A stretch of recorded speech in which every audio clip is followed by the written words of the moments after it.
Hi friends, ఈరోజు ములక్కాడ నిల్వ పచ్చడి మన అమ్మమ్మలు నాన్నమ్మలు ఎలా తయారు చేశారో నేను ఆ విధంగా మీకు చేసి చూపిస్తాను. మొత్తం ప్రాసెసింగ్ చూడండి. ఈ వీడియో ఎవరు స్కిప్ చేయకండి. అలాగే మన వీడియోకి ఒక లైక్ చేయండి. చూడండి, ముందుగా నేను ఒక బాండీలో కొద్దిగా వాటర్ తీసుకున్నాను. ఆ వాటర్ అలా సలసలా మరగనివ్వాలి. ఇలా మరిగిన తర్వాత కొద్దిగా చింతపండు తీసుకుని ఆ చింతపండు ముందుగా కడుక్కు పెట్టుకున్నాను. దాంట్లో ఈ వేడి నీళ్ళు అనేది వేయాలి. ఎందుకంటే మనకి అది చింతపండు గుజ్జు బాగా వస్తుంది. అంచేత వేడి నీళ్ళు వేసి దాన్ని పక్కన పెట్టేసుకోవాలి. అలాగే మళ్ళీ అదే బాండీలో నేను చూడండి కొద్దిగా మెంతులు వేస్తున్నాను. మెంతుల్ని మనం వేగనివ్వాలి. ఫస్ట్ మెంతులు కొద్దిగా వేగిన తర్వాత అప్పుడు ఆవాలు యాడ్ చేసుకోవాలి. అంటే ఆవాలు పెద్ద ఎక్కువగా వేగనవసరం లేదు. చాలామంది ఆవాలు పచ్చి కూడా మనకి మిక్సీ పడేస్తారు. ఈ రెండు వేసిన తర్వాత ఇవి మాత్రం మాడనివ్వకూడదు. మారితే పచ్చడి టేస్ట్ అనేది మారిపోతుంది. చక్కగా దోరగా వేపుకోవాలి. ఈ పచ్చడి మనకు సంవత్సరం పాటు ఇంకా పైన కూడా నిల్వ ఉంటుంది మనం ఇదే ప్రాసెసింగ్లో చేసుకుంటేనే. తర్వాత మనకి ఈ ఆవాలన్నీ ఒక మిక్సీ జార్లో వేసుకుని చక్కగా గ్రైండ్ చేసేసుకోవాలి మనం. అలాగే చూడండి, పొయ్యి మీద మళ్ళీ వేరే బాండీలో కొద్దిగా ఆయిల్ పోసుకున్నాను. ఈ ఆయిల్ పోసుకుని ఆయిల్ని బాగా వేడెక్కనివ్వకూడదు. లైట్గా వేడెక్కిన తర్వాత మనం ముందుగా కట్ చేసుకున్న ములక్కాడ ముక్కల్ని నేను ఏం చేశానంటే శుభ్రంగా కడిగేసుకుని ఎండలో ఎండబెట్టాను ఒక 1 అవర్ పాటు. ఏంటి అందులో ఉన్న తేమంతా మొత్తం తీసేసుకుంటుంది. చాలామంది క్లాత్తో తుడుస్తారు. దానికన్నా ఇలా ఎండలో పెట్టడం వల్ల ఇంక అందులో తేమ అనేది ఉండదు. చక్కగా ఆ ముక్కల్ని నూనెలో వేసి వేగించుకోవాలి. అది కూడా ఎక్కువసేపు వేగనివ్వకూడదు. ఒక్క నిమిషం అంటే నిమిషానికి తక్కువగానే వేగించుకోవాలి. ఏంటి ములక్కాడ మనకి ఎక్కువ ఉడికిపోతే కనుక విడిపోతుంది. చక్కగా మనం వీటిని ఒక నిమిషం పాటు ఇలా వేగించుకుని బయటికి తీసేసుకోవాలి. మరొకసారి చెప్తున్నాను, నూనె ఎక్కువ మరగకుండానే మనకి నూనె వేడెక్కకుండానే ములక్కాడని వేసేసుకోవాలి. వేడెక్కితే కాడ అనేది విడిపోతుంది. అందుకే నేను నూనె పోసిన వెంటనే ములక్కాడలు వేసాను. వేసేసి చక్కగా మనం వేగిన తర్వాత ఒక ప్లేట్లోకి తీసేసుకోవాలి. పచ్చడి అయితే మాత్రం చాలా రుచిగా ఉంటుంది ఈ ములక్కాడ పచ్చడి అనేది. ఈ లోపు నేను నానబెట్టుకున్న చింతపండు గుజ్జును కూడా తీసుకుంటున్నాను. ఇది ఎలా తీసుకోవాలంటే మనం పులిహోరకి తీసుకుంటాం చూడండి, ఆ మోడల్గా మనం ఆ చింతపండు గుజ్జుని తీసుకోవాలి.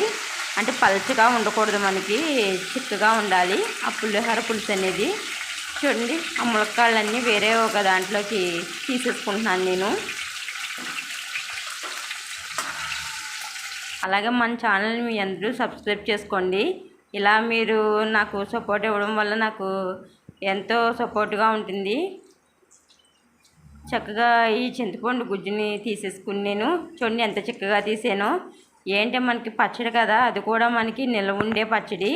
మీరు పలచగా గట్ట ఎట్టి పరిస్థితిలో చేసుకోకండి. చక్కగా అలా చిక్కగా తీసుకుని అందులో ఏమన్నా మనకి పీచు అది ఉంటే కనుక ముందుగా తీసేసుకోండి. నేను చక్కగా చేత్తోనే అన్నీ తీసేసాను. అందులో ఉన్న పీచు అంతటిని ఇలా పొయ్యి మీద పెట్టి మనం ఈ చింతపండు గుజ్జుని ఉడికించుకోవాలి. అలా వదిలేస్తే మాడేటేస్తుంది మనకి. ఇలా కలుపుకోవటం వల్ల మనకి అంతానే సీక్వెన్స్గా మనకి ఉడుకుతుంది. ఇందులో ఒక చిటికుడు మనం పసుపుని యాడ్ చేసుకోండి ఈ చింతపండు గుజ్జులోని. చక్కగా అలాగా ఉడికిన తర్వాత మనం పక్కన పెట్టేసుకోవాలి.